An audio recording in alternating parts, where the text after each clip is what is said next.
Olá, está no ar o Rio em Pauta, o programa que vai aprofundar a discussão dos principais assuntos da cidade. No programa de hoje, a nossa pauta é sobre a situação dos refugiados que moram aqui no Brasil. Pelo menos 5.000 moram na cidade do Rio de Janeiro.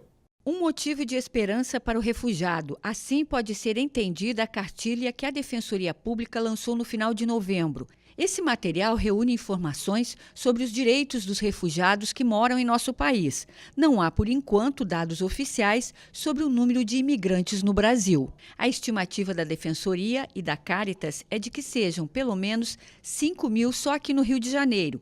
Em sua maioria, esses refugiados são de origem africana e de países da América do Sul, como, por exemplo, a Venezuela.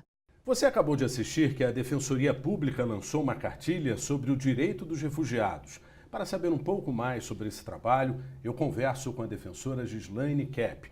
Ela é titular do Núcleo de Defesa dos Direitos Humanos. Muito obrigado pela sua presença, doutora. Qual que é a intenção de lançar essa cartilha? A Defensoria Pública vem trabalhando há anos na temática refúgio. Ela faz parte do Comitê Estadual de Proteção e Atenção aos Imigrantes e nós, nesse trabalho, verificamos toda a vulnerabilidade que essa população enfrenta. E, junto com parceiros, instituições parceiras, a gente pensou em instrumentalizar essa população através da informação. Agora, o conteúdo da cartilha ele é bem diversificado, né? Existem dicas em relação a trabalho, a como tirar os documentos, é isso? Exatamente.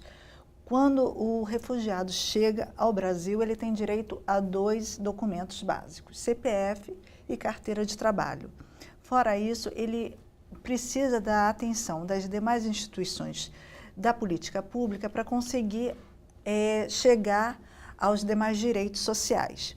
E é através disso que a gente está pensando, através da cartilha, informar como e por onde os refugiados conseguem obter esses direitos. Agora, não existem dados oficiais, mas há uma estimativa, cerca de 5.000 refugiados, isso é realidade do estado do Rio, né? Qual que é o perfil dessas pessoas? Bom, primeiro a gente tem que pontuar que essa estimativa é realmente uma estimativa.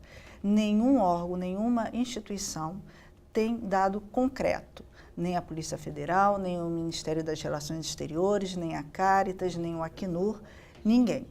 Então, é realmente uma estimativa. E esse número de 5.000, são 5.000 refugiados no estado do Rio de Janeiro. Mas nós não podemos esquecer dos solicitantes a refúgio, que a cada ano eles vêm chegando em maior quantidade, não só no Brasil, como no estado do Rio de Janeiro. E acreditamos que a quantidade de solicitantes de refúgio aqui no estado do Rio de Janeiro beira a 4.000 pessoas. Agora, eles abandonaram territórios em guerra, sofrem perseguição política. Qual que é a imagem que vocês têm quando eles chegam?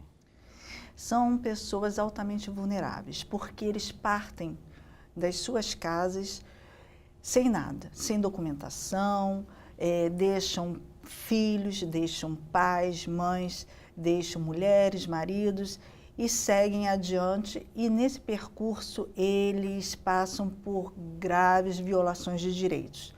Os que chegam aqui no Brasil são os mais fortes, realmente. Mas mesmo assim, chegam crianças desacompanhadas, chegam mulheres grávidas.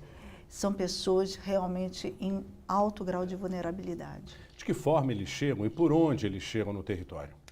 Aqui no estado do Rio de Janeiro, eles chegam por avião ou chegam via terrestre. Quando vem por via terrestre, é muito difícil a gente saber por onde eles vieram, porque eles chegam ilegalmente. E aí passam aqui um espaço de tempo até eles irem na Polícia Federal e pedirem um refúgio. Então, nós não conseguimos rastrear exatamente as rotas de refúgio até o estado do Rio de Janeiro. Como que eles conseguem se socializar, se implantar justamente no território brasileiro? Que tipo de atividades eles desempenham? Quando eles chegam, eles, de alguma forma, eles se encaixam, eles são levados para as comunidades da mesma nacionalidade. Então, por exemplo, aqui no estado do Rio de Janeiro, nós temos em Duque de Caxias a comunidade dos congoleses, uma grande comunidade, que geralmente recebem os novos refugiados que chegam. E através do artesanato ou do ensino da língua materna, eles começam a se inserir no mercado de trabalho. As crianças começam a frequentar a educação, e eu gostaria aqui de dizer que elas não precisam de toda a documentação para serem matriculadas na escola. Temos, inclusive, na Defensoria Pública do Estado, um órgão chamado CDEDICA, que trabalha com essa questão das crianças e adolescentes. E de que forma essa cartilha vai conseguir superar essa vulnerabilidade? Através da informação. Nós vamos planejar agora para 2019, junto com a Cáritas Arquidiocesana, grupos de rodas de conversa com refugiados de várias nacionalidades, onde nós vamos mostrar o conteúdo dessa cartilha e vamos tirar todas as dúvidas que, porventura, eles tiverem.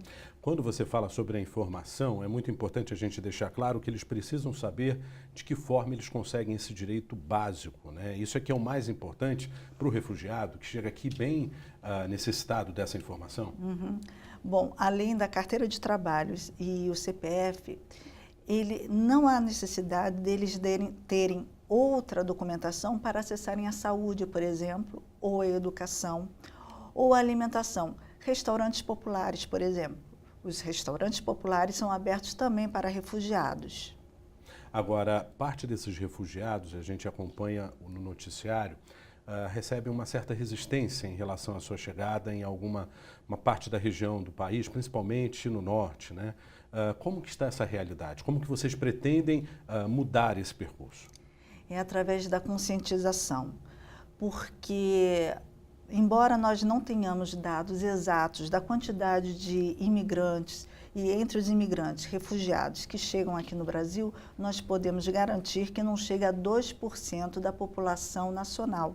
Ou seja, eles não são uma ameaça ao trabalho ou aos demais benefícios que a sociedade brasileira possui. E então não há necessidade de pensarmos que eles são inimigos nacionais. Através da conscientização, nós vamos poder dizer que eles são também novos brasileiros que estão chegando para melhorar a política nacional brasileira. Na bagagem, certamente eles trazem muita esperança. Aqui vocês observam que o povo brasileiro consegue administrar essa esperança, consegue oferecer oportunidade de trabalho para que eles tenham um futuro melhor? Essa questão é meio dificultosa, porque nós mesmos aqui enfrentamos uma crise. E dentro dessa crise, os refugiados também vão enfrentá-la, de igual forma que os brasileiros ou até pior. Mas eu acredito que, através da conscientização de que todos fazemos parte de uma mesma política, de um mesmo destino, acho que há lugar para todos. O aconselhamento ele é duplo, tanto para o estrangeiro quanto para quem vive aqui, na sua avaliação. Que mensagem você deixaria justamente para o povo brasileiro em relação a essa população que chega aqui em situação vulnerável? Que essa população ela chega com vontade de trabalhar, de agregar esforços. Eles vêm para ficar. Eles estão decididos a melhorar não só suas vidas, mas eles têm intenção efetiva de melhorar a sociedade que os acolheu. Então, eu acho que eles são de grande ajuda para nós, brasileiros. Existe algum relato que você gostaria de deixar para as pessoas pensarem sobre isso, da sua experiência em relação à chegada desses estrangeiros?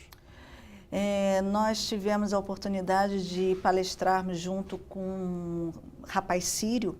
Ele está fazendo faculdade de Química e ele relatou para a gente que o que ele deseja é estudar para melhorar o Brasil que o acolheu. Muito obrigado, doutora Gislaine, pela sua entrevista. Ficamos por aqui. Até o próximo Rio em Pauta.